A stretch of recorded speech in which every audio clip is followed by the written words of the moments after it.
Hello, Maverick fans. Welcome to season 4 of the Mavpuckcast. I am Jason Still. And I'm John, and I had an exhausting summer, so I'm kind of looking forward to some hockey this fall. Are we ready to go, huh? I think we're ready to go.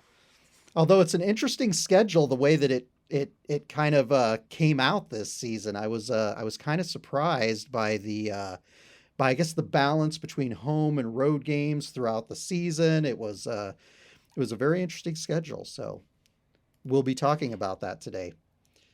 I don't know that it can trump what we had last year, though, right? No, I don't.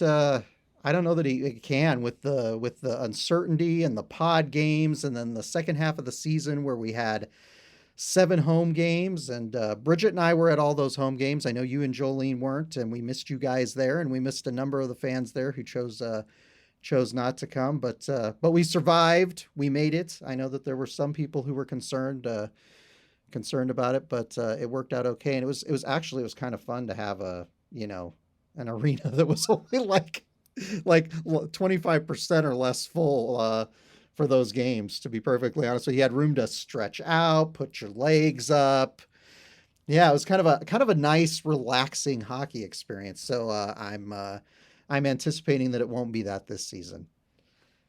I'm looking forward to being at a game again. It was something that was very difficult last year, kind of missing a lot of those things with the pandemic and stuff. And so hopefully this year we get back to some resemblance of normal. But, as many home games as we have to start off the season this year, there's just nothing like the pod games that we had last year where we got to go on the road to Baxter and all that. So, Well, those, yeah, yes, so yes, Jason enjoyed me on the podcast, explaining why those weren't really like road games because we were playing in our arena, and everybody's like, "Well, we're on the other bench. We're wearing our road uniforms." It doesn't matter. We're playing in our arena, so I really do think that that was a great benefit for the team. I think it helped them a lot. And originally UNO had anticipated. We learned that UNO had anticipated being able to have fans for those pod games. So that would have been kind of a fun deal for fans. But instead, we had our cardboard cutouts there, and the team did really well when our cardboard cutouts were in attendance last season. are you bringing your cardboard cutout to the games this season? I mean, we probably have room. I mean, it's usually only Bridget, myself, and my dad, and we have 5 season tickets. So I guess we technically have room for them. Certainly before coat season starts, we've got room. We've got room for our avatars. Well, maybe we'll have to bring ours too then. So UNO, we'll talk kind of towards the end about quote unquote preseason. In the past, UNO's had we've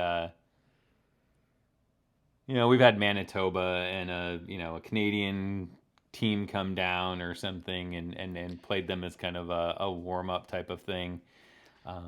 Don't have that this year. We'll have a scrimmage, so we'll talk a little bit more about that to kind of take its place. So the first game at Baxter Arena, October 2nd and 3rd, we got Lake Superior State coming to town. Yeah, and in UNO's schedule reveal on the Omaha Hockey account on Twitter, they actually let fans announce the home games for the season, and Bridget and I got to do that Lake State series as the one we revealed. So yeah, that'll be a great series.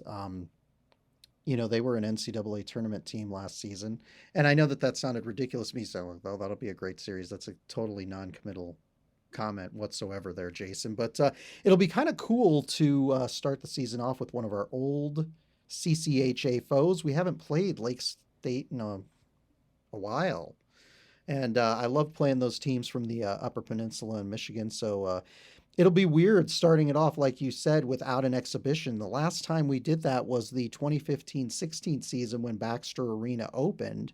We didn't have an exhibition game because the arena was not open yet, and the exhibition came in early January. So UNO Mm-hmm. was on the road the first few games, and then they opened that season with the Air Force Academy. So yeah, so if you look at it, we've got Lake State first, but the kind of the interesting thing about this season that we've all talked about in our text chain over the past couple months has been the fact that we play 10 of 20 home games between October 2nd and November 6th this season. And that is a that's kind of an in-your-face way to start the season by getting half of those home games out of the way early on. Yeah. It's gonna make for an interesting dynamic the second half of the season. We other than January, we basically after the November 6th game against Miami, we will only have one home series per month, other than in the month of January. And I think in January, if I'm looking correctly here, we've got one at the beginning against Denver on January 7th and 8th, and then one January 21st and 22nd against Duluth. So it's going to feel a little bit thinner in that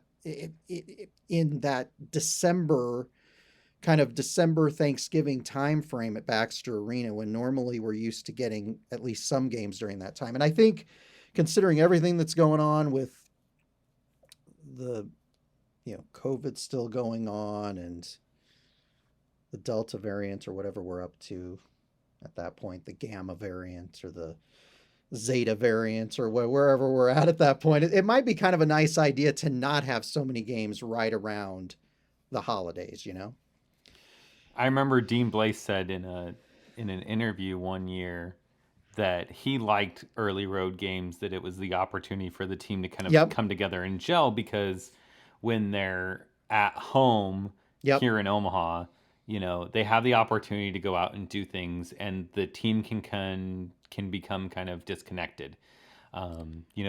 Every team forms kind of cliques, right? Like some guys just gel well, hang Yep. out a lot, right? Maybe they're roommates or something like that. And when you go on the road, usually the team dictates who you're bunking with in a hotel. They Yep. dictate, where you're going, when you're going, and all that. Like everything becomes very structured. And so I remember thinking last year with the pod, like, I wonder how that's going to work. And I think that the benefit that we got was that because of COVID protocols, the teams were at home, but they were really operating very much like a road things where everything was structured and scheduled, and you Yeah, didn't have a whole lot of outside interaction. absolutely. So And UNO last season in the pod, they stayed in a hotel like everybody else. They stayed in one of right, the Exarban Village hotels, so they kind of got a little bit of that sort of road trip camaraderie. And you know that from right, taking road trips, how like your daughter does travel hockey, it really builds kind of a cool bond between the parents and the kids, and everything else happens on that trip. And just me going on trips with different people that we've gone on trips with, whether it's a hockey trip or business trip or kind of a personal trip type of thing, you really do bond more. There are those kind of serendipitous moments and experiences that you have together. And you're right, for a team, and especially for the new players, it allows them to bond together. So yeah, like fire alarms going off in the airport, and well, I will say that that trip to the Inbound conference in 2019, you, Jolene, Bridget, and I, we definitely bonded on that trip. You get to know people a yeah, little bit better. So you're that comment from Blaze is absolutely right. And some of our best seasons that we had under Dean Blaze, we had a lot of early road games, and a lot of them were tough road games. So I see what you're saying. Obviously, the pod kind of benefited UNO getting to play at home, and it's almost like they kind of have a pod again this year by getting to play all those games at home. But it kind of would be interesting if they had a big road swing. And I will tell you, once November hits, they play, at St. Cloud State November 12th and 13th, at Alaska Fairbanks November 19th and 20th. Then they've got a homestand December 3rd and 4th against Colorado College. Then they're at Western December 10th and 11th, and at St. Lawrence December 31st and January 1st for their New Year's season. So for their not New Year's season, New Year's series. So that'll be kind of an interesting thing too. They start off at home and then they head out on the road kind of during the holiday season. And again, but I don't know what that'll mean for them. Like you said, sometimes it's better if they start those games in October on the road. It helps them see where they're at. They kind of bond, they have some road success, and then they can come back home and kind of everything's put together at that point. So it'll be really interesting. Yeah. The coaches will be when you're home. You have more distractions. You have family obligations. Pick up kids from school and whatnot. And I know Gabnet's kids play. Son plays hockey and stuff. So there's that commitment. Like even if he's not having to do things, like you still have that in the back of your mind. Whereas like if you're if you're at Alaska Fairbanks, there ain't a whole lot of help you're going to be. Right, So you can kind of exactly. knuckle down and focus on some of this stuff. So I think just from a coaching standpoint, from a player standpoint, um, you know, we'll see kind of how they gel and what happens with them. There's a lot of things that I think work out in their favor with the schedule this year. Yep. You have the trip to Alaska Fairbanks, right? Right. But the nice thing is that when you get back from that, you don't have a next weekend series, so you get a nice break before Yep. you have to get Cara College at home. So, I get a break from a long trip Yep. to there, and B, I don't have to go on the road again. My next series is home, so I get to come home, you know, get my stuff together, get situated, get back to work. Cara College comes in. It's not like you've got North Dakota right Right. there, Exactly waiting right. for Yeah. you. Like this is a team that you have a realistic chance of beating, and that from a competitiveness level, like you're not going to stress nearly as much about. So I kind of like that's the way that shook out. The New Year's series is a nice break to go up to Canton and play St. Lawrence. It's a new team. To my knowledge, we've never played St. Lawrence in any aspect, right? I know you'd I know those more than I would, but Boy, I when we don't talked believe about this so. summer, boy, this is one of those critical moments on the podcast where people are going to totally ding us online. I thought that we had played St. Lawrence, and I may be thinking that because let me look. You just keep talking, Jason. I'm gonna. I, you look it up, but I will say personally, you can berate me if it's wrong. I was the one that I think, but like I said, like I just don't, didn't grow up here, so it's Jason very has an likely that I'm Jason wrong. has It's an okay. excuse. Everybody, Jason grew up in Colorado. We I was a DU fan, yeah. Sorry, but yeah, I'm okay. So I'm whoa. you got Okay, it. I'm looking it up. They've got it. They've got this nice and organized on the UNO website. It's in alphabetical order. Yes, so UNO did play St. Lawrence University. It When was a 2-2 tie. one game? January 2nd, 2010. I'm going to say that that was likely it was either a holiday tournament or maybe they did a road swing back east. I honestly can't remember. But since we're Hmm. here, Jason, I'm just going to go to the schedule. Poor Jason's like, I don't worry, Jason. I thought I remembered playing them.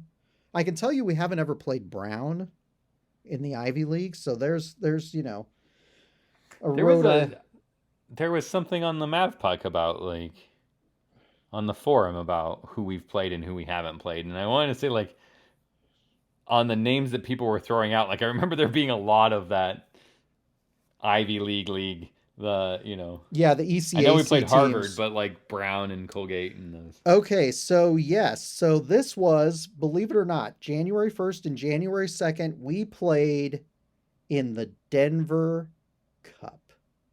The old Denver Cup, Yes, seriously. and honestly, you might have been there Okay. for that Denver Cup. That there's a good chance I was. Okay, so Jason may have been there. I don't know if he attended the UNO St. Lawrence game, but UNO No, lost probably Friday. didn't. UNO lost Friday 7-0 to DU, and then we won Saturday I think.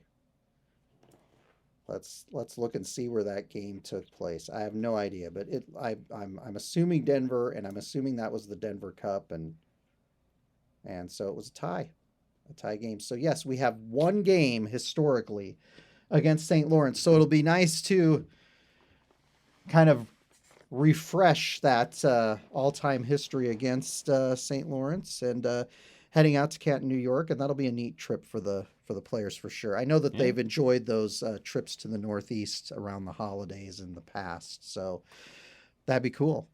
That'd be a cool one So to the go other to, nice but thing I I'm not like is traveling. that Yeah. the other nice thing I like is that we get our first shot at Denver again this season Yep. Right after the first of the at year. home. Yep. Yeah. So I like that kind of worked out that way. That that's been that team we've talked about on other podcasts. Excuse me. That's been the team that just has kind of been had our number, let's say, Yep. for quite a while here. So I know in talking to the players and stuff that I've seen around town that it's still on their list of really wanting to get back at Denver. And so to have a crack at that at home first instead of having to go to Denver, I think helps them out. Yeah, and what was nice was we did have some success against them last season, Mm-hmm. because there has been kind of a monkey on our back regarding Denver the last few years. There was a period, 7, 8 years ago where we had quite a bit of success against them, but not so much. So, we split with them in January last season. We split again with them in February on the road at Magnus. So, Mm-hmm.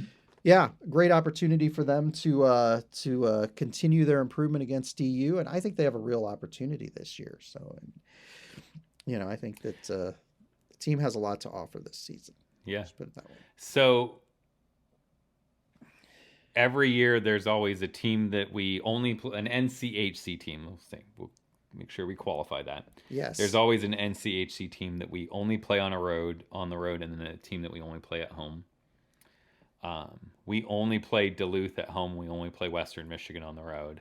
The challenge there, I think, is that from at least a lot of the pundits and the hockey writers and stuff, Western Michigan and UNO are going to be, two teams that are kind of fighting in that middle of the pack. That's where they have them, right? And Yep. so the challenge is that our only chance to gain the 6 points on them is going to be on their ice, right? Right, and we've had our struggles up there the past few seasons. So yeah, it'll be weird not playing them twice this season, but yeah, and we get that out of the way in December, so we don't see them again. We don't see them again until the second half, and If at all. I mean, who knows how the playoffs yeah, end up that's what I was saying. shaking out. We may Postseason would not be see 'em that's again. what yeah, postseason would be the only opportunity, and we get Duluth at home, and so this is not going to be the season that I finally get to scratch off the one NCHC venue that I have yet to be to, which is up there in Duluth. We have not made that road trip yet, and it is not going to happen this season. Maybe next year. Well, it should be Maybe next year. It should be next year, yeah. Because they should rotate onto a two-team. They should rotate on the two teams. So Yeah. we can play them twice next year. Yep. So, I think the last, for me at least, we'll see what you say, but the last thing for me about the schedule is going to be the final home game. We get North Dakota at home this year. Yep. So it's nice I always like finishing, at home. Hopefully it's not the last games of the season at home. Hopefully those campus site quarterfinals, we get to see one of those here. Would be a first, but Yeah, it'd be awesome. They were close last season, and it would be fantastic to get to see a home conference playoff hockey season at Baxter Arena. yeah. It would be that'd be a lot of fun. Last season, it could have happened, except they decided to hold all of the conference playoff games in Grand Forks, North Dakota. So we had to go on the road and take on DU in the first round of the NCHC playoffs. So It'd be pretty cool to get somebody here at Baxter for that and finally use our playoff ticket credit that we've been rolling over for I don't know how many years now. But that'll be awesome against North Dakota. There's always a great turnout. A lot of North Dakota fans travel down. A lot of people in the community who may not otherwise attend UNO hockey games regularly make a point of going to that series. So should be great. For those of you who are planning your spring and want to hear it from us, I guess, if you haven't Yes. Googled it, Frozen Face Off in St. Paul, March 18th, 19th. So mark your calendars, plan your spring accordingly, I have the and we'll see distinct you at Baxter. I have the distinct distinction whatever that, of having Way to attended put those two together. of having that was wonderful verbiage there, John. I had the pleasure, I guess that would be better to say, pleasure of attending the last NCHC Frozen Face Off that was held in St. Paul back in 2019. Bridget and I won tickets from UNO. We had to race to pick them up at a local bank branch here where UNO was handing them out, and we made it there and we went on that trip, and it was a ton of fun. We had a great time that weekend, and we would love to go again. We had planned to go in 2020. That obviously went to hell. It didn't happen last year, so that'd be a cool event to go to. Regardless of whether UNO gets there, it's a neat deal. So we'll see how they do, because if UNO's look at NCAA tournament ready at that point, and they didn't make it to the NCHC Frozen Face Off, we might wait for a trip to the regionals. So we'll just have to see what happens. But it'd be cool if UNO made it there, and we would go. And depending on what's going on with you guys and the girls with their youth hockey, you guys might consider going, and I know a lot of fans would enjoy that. So Yeah. it's a great event if you get a chance to go. So for all these home games, particularly since so many of them occur right here at the beginning of the season, I think we need to talk about the changes and kind of what's happening at Baxter, so that those of you who are listening that are planning to attend a game know what you're getting yourselves into. Let's start with what we kind of don't know that we know that we don't know that we might know that. I don't know. It's very confusing. Right. I think we should start with how you get in.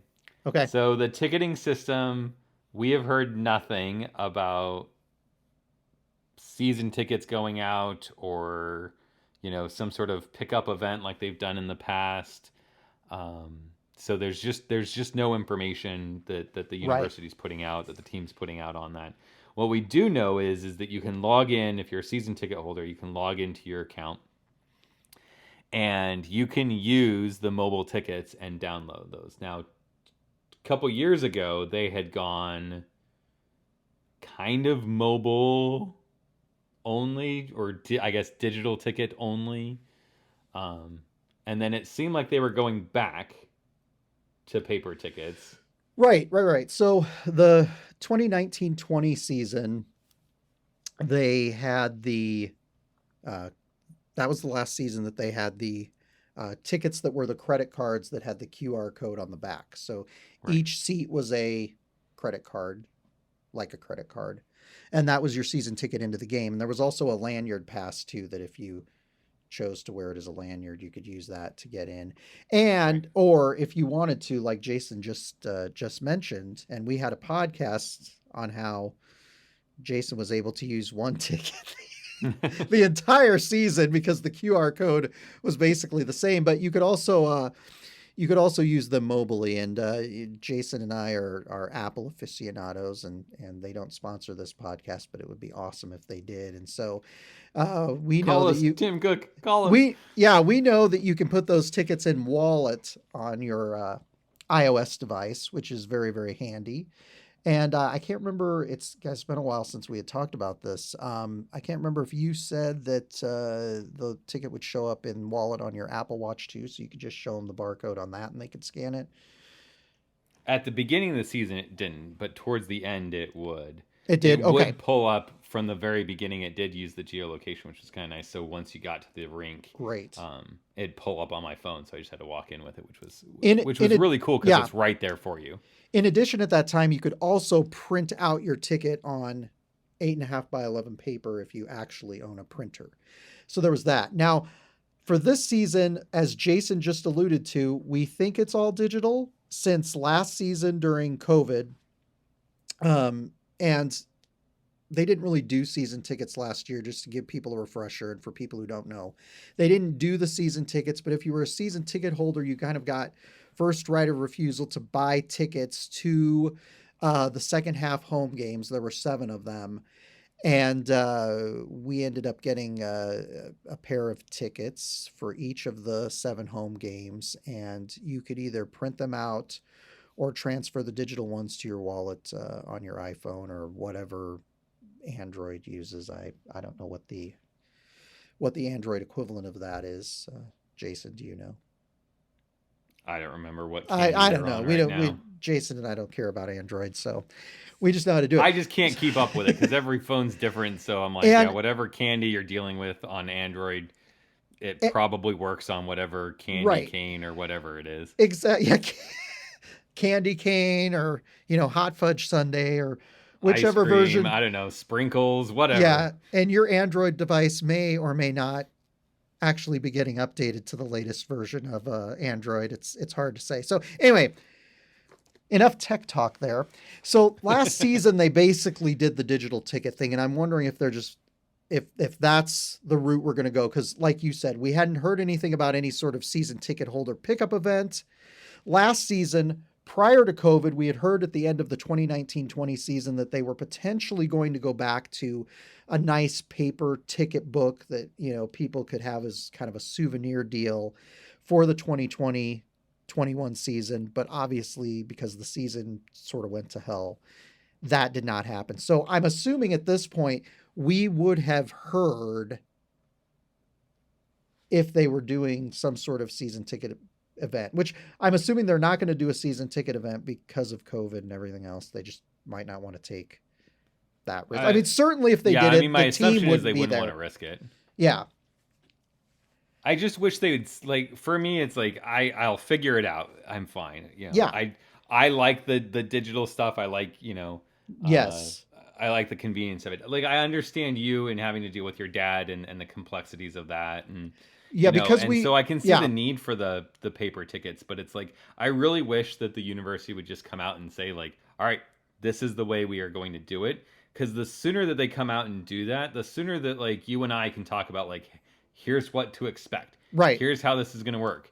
You need to be prepared for this. But like we don't know. We don't know if we have to be prepared for a digital only experience. One of the things we need to talk about is if you're someone who likes to buy a beer at the game or a hot dog or whatever, like they went cashless last year because of COVID and we're sticking with that.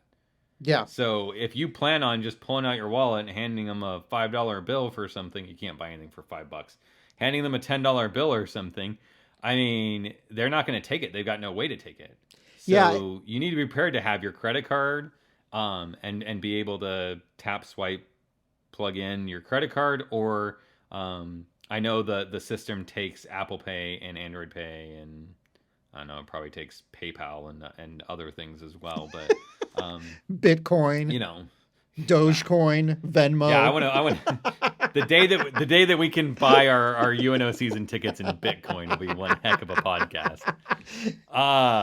But like you got to be prepared for that, but that's the thing that we know. Like we know they came out and said, that Baxter was going to continue to be cashless location, and so that's what you need. We can help you guys as listeners, as fans.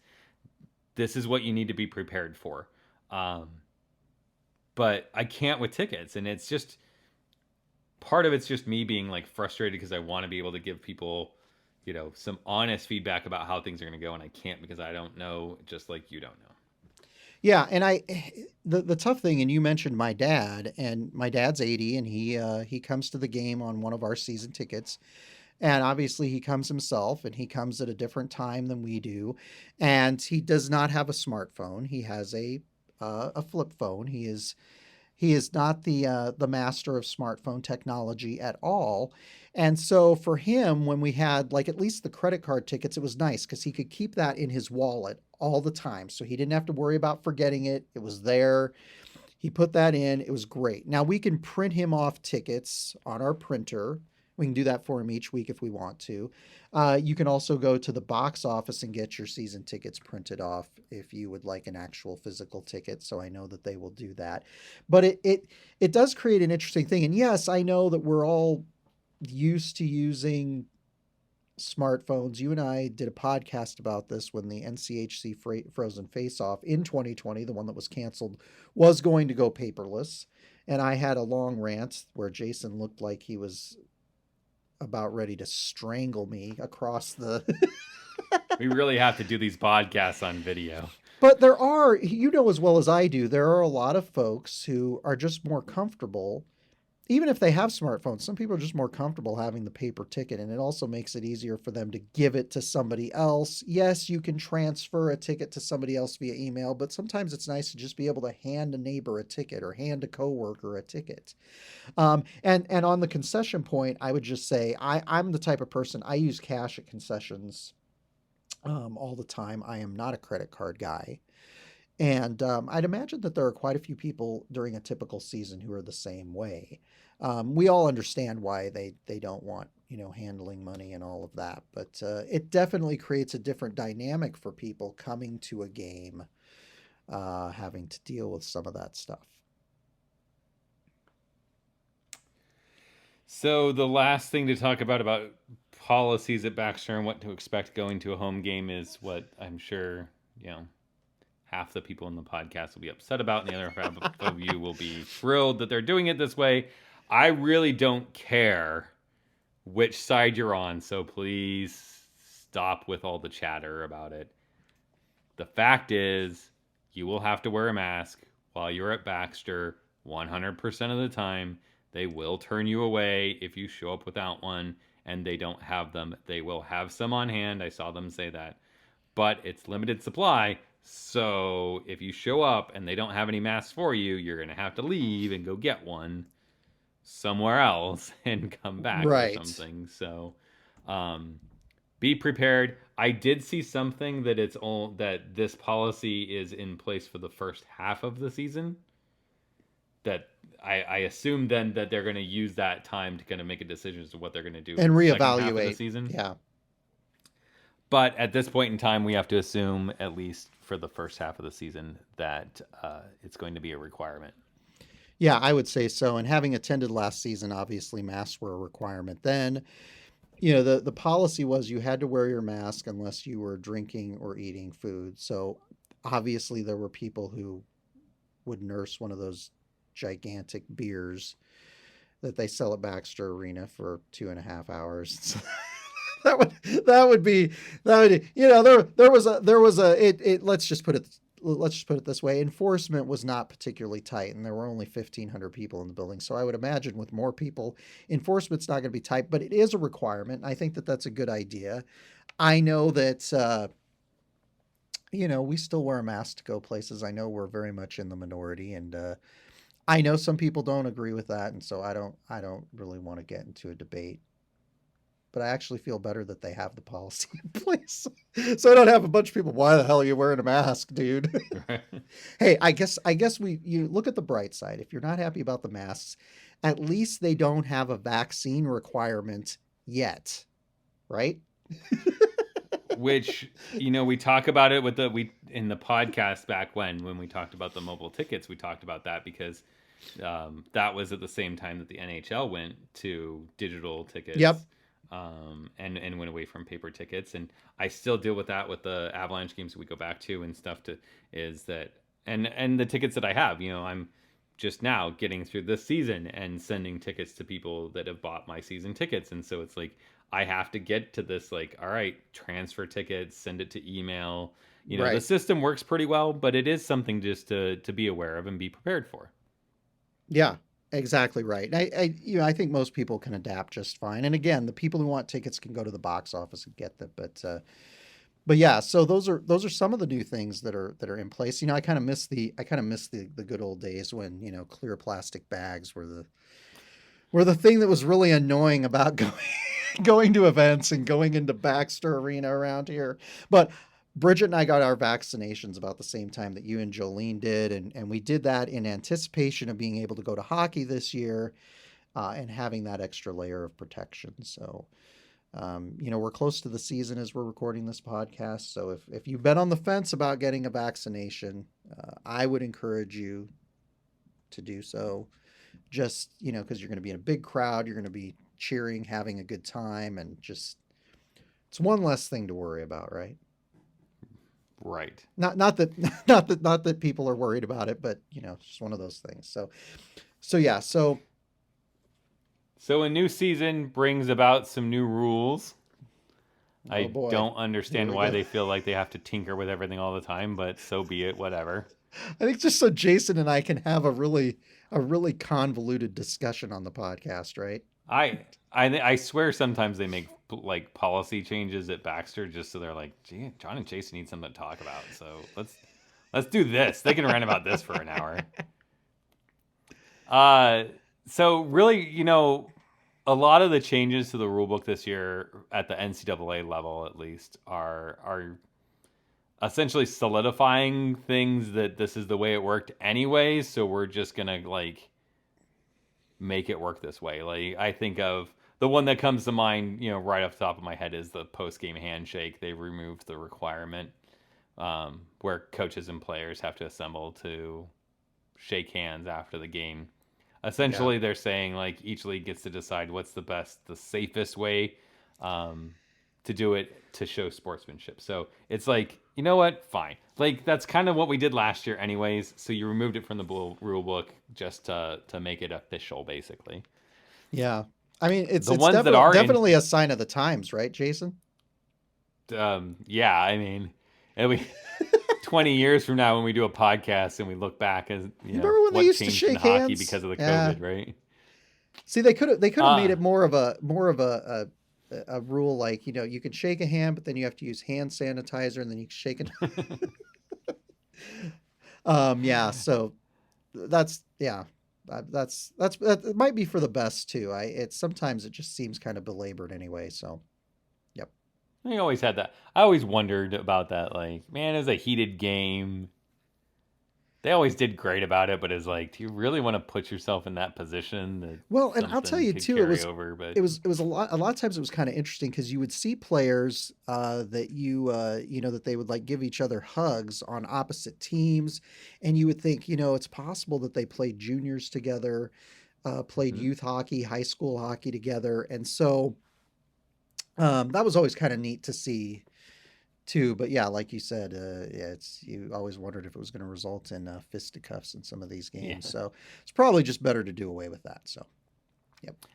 couple changes to face-offs. The attacking team does get to choose the location of the face-off. They've done that before. NHL's done that for a couple seasons now. So having that kind of trickle down to the NHL level, I think, is nice. And then the there was, I think we talked about it actually one season about the change to the face-off dots if a player um, jumped the gun, they get thrown out of the dot. Now Yep. they're not getting thrown out of the face-off dot. They're given a warning if anyone on the team does it again. So you can't just like swap out your centers to kind of get around this rule.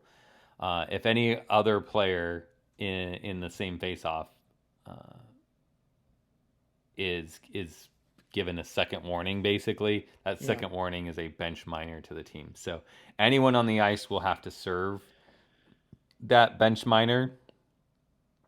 I think it's a little surprising to me that it's not like you're not giving it to that player, and I think a lot of that probably just comes from you could have one guy go in there, get a warning, have him come out, bring someone else in, and then it's a question of like, is it the first guy's fault or the second guy's fault? So I can kind of see where they get from with that, but it is kind of odd that it's a bench miter, and in theory, like as a center, I could just go in there and like keep attacking the face off, jumping the gun a little bit on it or something, and watch all my Well, entire team go to the bench. yeah, it's a situation kind of like a delay of game penalty where somebody's going to the box, but it may not be you. It may not be the guy who committed the infraction. Yep. Yep. So hopefully that'll, you know, I'm trying to remember the exact point when face-offs really became a problem because I watched college hockey for years and face-offs were never really an issue. Then all of a sudden it became an issue, and I don't know why, and I don't know that you know why. I think it's. I don't know. This like it kind of speeds up the game. It creates a little bit more of a. It creates an easier situation for the linesman. Yeah, definitely. Dropping that puck because it used to be like back in my day and stuff. I mean, it like getting into the face-off dot was a grudge match down there. Like there was there was not this like the minute you got even the inkling that the puck might get dropped. I mean, you were usually just like full yeah, barreling into the guy in front of you. It's like yeah. I don't care about the puck. That's my wing's job, right? And it's like. So I can kind of see where they're. I guess I can kind of see where they're going with it. It's just sure. Some of the rules are just kind of like it's weird. It's just weird. I get what they're going at, but it's just weird. Exactly. The other thing that I thought was interesting, and I'm going to read this one because okay, at least the site that I have, the NCAA.org site. Because Jason and I do not want to get in trouble. We have been added at many times because no, you guys didn't explain the rule right. And it's like, well, if they quit coming up with these convoluted rules, I wouldn't have to get confused by them. But yes, the 5-step process. So right. All right, here we go. So the spinorama type move where the player completes a 360-degree turn as the player approaches the goal shall not be permitted. So interesting. Because you can still do them in the NHL. Because the rule in the NHL is that a player in possession of the puck has the same is under the same rights as the player. So the face-off rule is that the shootout rule is that you have to continually move up the ice. You have to be making an effort to go. You can't go backwards. The puck always has to kind of be moving. Well, the spinorama rule has always been kind of a weird one because the puck does move away from the goaltender. It moves backwards in the process of doing your 360-degree turn by definition. Like, if you don't understand that, I don't know, call my daughter. She'll explain it, what a 360-degree turn is and how that works. But it's always been allowed because the player is still making progress towards up and the down net. the ice, right? Yeah. Towards the net. So it's just, this is one of those that I'm like, okay, but why? What exactly did we do with this? Because I know. So Tyler Weiss can't make any of his fancy moves. I mean, he's still got a few there in I think the repertoire with his puck skills. I wouldn't be surprised if he comes up with something, but it's like, but I kind of like some of those 360-degree turns and like I do too. I mean, the next thing they're going to do, like, I fully well expect next year that there's going to be, like, they're going to outlaw the Michigan move or something. And it's like, come on. We just like, make if this I want to game lacrosse style anymore. the thing into the net, then I think I should be able to do that. Well, crazy. We've talked a lot about how, back when I started watching college hockey in the mid-1990s, it was a much more physical game than it is today. And it was fun to watch. And as somebody who grew up as a football fan here in Nebraska, it was great. But more and more, it seems like they're moving more towards a kind of a more of a finesse type of game. And now they're moving to a game that apparently is not going to have, cool moves and tricks either. Just straight up and down the ice, man.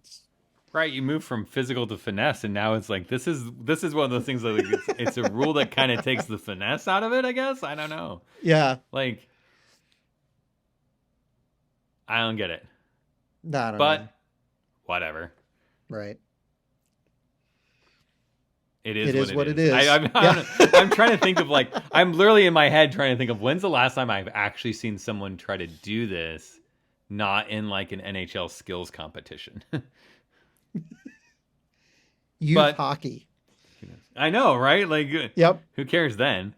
I'm just trying to think of like college or even NHL. Like when the last time someone even tried to do this. So, all right, whatever. I don't know. I'm sure somebody will let us know. So, John, talk to us a little bit about our new athletic director Well, and kind that of the that history was around that, because I am hands off on this one. yeah. Okay. So Jason, he's already, for those of you who aren't watching, Jason has already. I'm watching him on FaceTime here. He's already sat back in his chair. But Trev Alberts leaving UNO this off season was a big a big change for the UNO athletic department. Certainly, since he arrived at UNO in 2009, a lot of changes have occurred. Certainly, the hiring of Dean Blaze that year was a big one. The announcement of the move to the WCHA was a big move in that early year, and obviously that helped set up UNO for the eventual realignment that resulted in the NCHC. And the building of Baxter Arena, the building of the new baseball complex across the creek from Baxter Arena, all of those were big moves that at the time he was hired didn't seem like they were going to happen. And for those who don't know, back in 2006, 2007, in that time frame, there was a lot of turmoil within the athletic department. Um, Booster Club money, Blue Line Club money. The chancellor at that time was kind of using it as her own personal slush fund. That came out in the news. Henry Cordes did either an article or a series of articles. It's been 12 years. I can't remember on that. And a lot changed in the athletic department. Bob Dannenauer, who had been the athletic director at the time, uh, I can't remember if he had already left UNO or was about to leave UNO, but he left UNO during those years, and so there was a push to bring in a new athletic director. And at that time, Mike Kemp, who was the hockey coach at UNO, had put kind of his name in the hat to be athletic director, and he was one of the finalists. And I remember he was actually interviewed during the intermission, a pre-recorded interview during a game at Michigan State that UNO was playing that season, where he said he was going to put his name in the hat for the athletic director job. And he would be inclined to give up head coaching duties at that point. So there were a lot of people who thought Mike Kemp would end up being the athletic director that year. Ultimately, they ended up going with another gentleman, a guy by the name of David Miller. And so for the next couple years, it was, or excuse me, I think David Herbster was at that. Yeah, David Herbster was at that point in time. So, um, no, I'm sorry, David Herbster was part of the turmoil in 2007. So yes, Dannenauer was gone. David Herbster had been athletic director. He then had to leave. Mike Kemp put his hat in the ring. Ultimately, a guy named David Miller, another guy named David, was hired. He was there for 2 years. He left and took the job at Upper Iowa University. And UNO was looking to kind of shake things up. So they hired Trev Alberts as athletic director. And it was a bold move. A guy who had been a star linebacker at the University of Nebraska. He had been a sportscaster on national television, coming to be the athletic director. No previous administrative experience, but he really grew into the job, and now he's in charge of Husker athletics down in Lincoln. So Mike Kemp, the man who had put his hat in the ring low those many years ago, is now interim athletic director, and it'll be interesting to see if he gets the gig. Certainly, it creates an interesting situation for UNO. You and I've talked about this. The question is, does a situation where you have a brand new chancellor, does she decide to bring in a fresh athletic director to give a fresh perspective, or do they go with the tried and true and Mike Kemp here? Since UNO really isn't on a trajectory where they're shaking things up and doing a lot of new things, they've built most of the facilities they're going to do. The athletic teams participating in the Summit League and the NCHC are doing well, and they're having success. So Mike Kemp, after all these years, finally in charge of the athletic department. It's been a long wait for him. Certainly, he's been around a long time. And that is probably more than anybody wanted to know. I'm sure that that's more than Jason wanted to know. But it was a very interesting period back during those years. A lot of interesting things happened, and certainly uh, Coach Kemp was there for all of it. So he's the guy in charge right now, and I'll be interested to see if he gets the job permanently. What are your thoughts? Do you think A, do you think that he gets it, and B, what do you think that means for the university and the direction that they're going to take? I'm kind of a mindset right now, I'll be perfectly honest with you, where I don't necessarily want them to shake things up or bring somebody new into the athletic department. And part of it was having been around during that '07 time frame where you had, I think, like 3 athletic directors in 4 years, plus some interim folks in there. I would rather have it a situation where Mike Kemp, obviously, he's in his late 60s, where he was athletic director for maybe a few years, and maybe either somebody who's currently in administration athletics, or they bring somebody in from the outside to kind of get to know the athletic department, get to know the culture at UNO, have them kind of, lower on the organizational chart, have that person come in, be here, kind of learn the ropes, get to know the community, get to know the fans and the boosters, and have a situation like that where it's more of a transition, more of a smoother thing, as opposed to bringing in somebody brand new. That's kind of where I'm at. And you may have a different opinion. I know some people have. Yeah. Well, yeah. I mean, I would say that I have a different thought, just because, like, I look at the university, I look at athletics and what role it plays at the university. And I don't know that they're in a position where the status quo is going to get them further down the road. I don't see them in a bad position. I see a lot of opportunity for growth in athletics at UNO. And I question whether or not they can grow with someone who's been doing this for a while, who's been there doing it this way at this place, and to say, like, and I guess it's just a personality thing. For me, like, I mean, glimpse into Jason's mind, right? Like, one of the worst things you can ever say to me is, well, we want to do it this way because we've always done it this way. Like, I hate with a passion when people say, well, like, that's the way it's always been done, because it's like, for me, like, that's a cop out, right? It's I don't want to do anything. I don't want to actually do any work, so we want to just keep doing it the way we've done it. And so I really don't want to see the university just kind of, even for a few years, in a status quo kind of mentality, because I think that it can be very difficult to get out of that. You look at universities that have been in that. It definitely can be, yeah. Right. Like, if you have no vision for the future, if you have no, expectations for where this program goes, like, I think that's what Trev Alberts excelled at, is he saw a vision of, this is where this university can be in 5 years, 10 years, whatever it may be. And he was willing to make short-term sacrifices to get there. Right. And make some controversial decisions, for sure. Right. And people, hated him for that, really. Like, there was a lot of just raw emotion around those decisions. And not to say whether or not the decision he made was the right decision or something, but it was necessary to get the university to where it is now.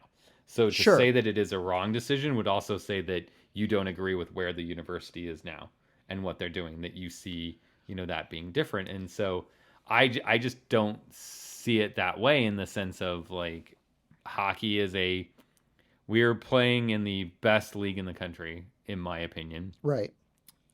We're playing against, every season, multiple games against top teams in the country.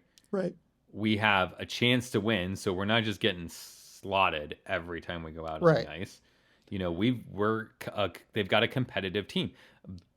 Baseball's had really good seasons. Yep. Basketball's been, within reach of conference titles. volleyball's had some massive wins against ranked opponents and big Yep. teams, and Recently, yep. they've yeah. So it's like these programs are doing well, but they're not, you know, they're not where I think that they probably want to be. Like I think that basketball, if you ask the players and you ask the coaching staff, I would expect that basketball says they want to win, a title, and they haven't done it yet. Right. And And I think so, volleyball yeah, wants to win a title. They haven't done it yet. Volleyball wants to be in the tournament. They haven't done it yet. Basketball sure. should be in the tournament. Like I still think that a goal of UNO basketball should be to win an NCAA tournament game before Lincoln. Right. And it's very possible that they are not in the conference to get that done. Obviously, the Summit League is kind of dominated by the Dakota schools, the North and South Dakota schools. And so to your point, because obviously I came across as the status quo, and part of that's because I was a student at UNO for 5 years. Bridget taught a course there after we graduated. We've been involved with the Alumni Association. I was a Blue Line Club board member.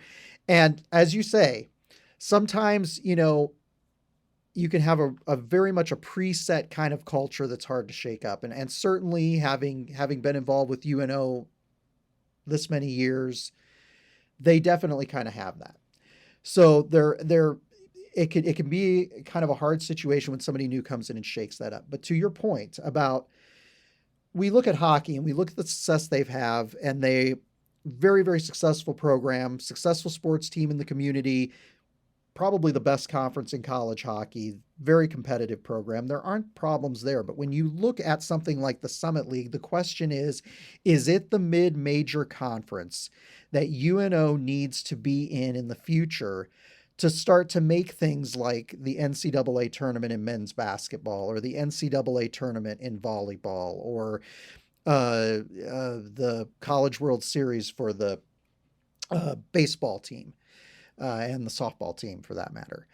So you do make a good point. Do you need somebody who's going to be forward thinking and have a vision and be willing to go out and raise the kind of funds and the kind of money that they're going to need to move into a conference that the schools may be better funded, they may offer more scholarships, that type of thing. And maybe you do. Maybe you need somebody who's younger, who's energetic, who wants to go out and do that. And the Right. question is whether there's somebody in athletics or here in the community who could be that person, or whether they would have to go, somewhere else in the country. I mean, the other thing you could look at too, there are a number of teams in the conference, looking at the NCHC as an example, that have female athletic directors. Maybe it's time for UNO to have a female athletic director too. Somebody brought that point up to me. There's a lot of interesting dynamic going on here, and for some reason I'm in a status quo mode, Jason, and I don't know why. In years past, Right.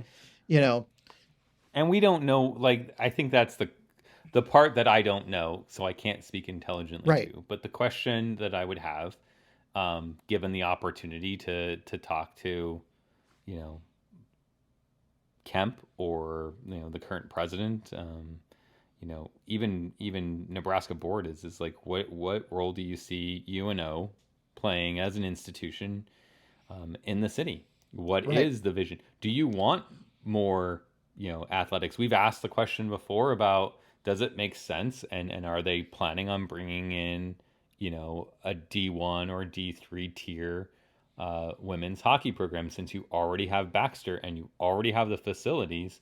Does it make sense to bring on that program where the cost to do so is not as much as what a school that's trying to start it from scratch would be, right? Right. And I don't know. I don't like that may not be in their plan at all. It may be. They may not have a plan, and that's the question of whoever they're interviewing for that position is. It should be, what is that vision? Where are we in 5 years?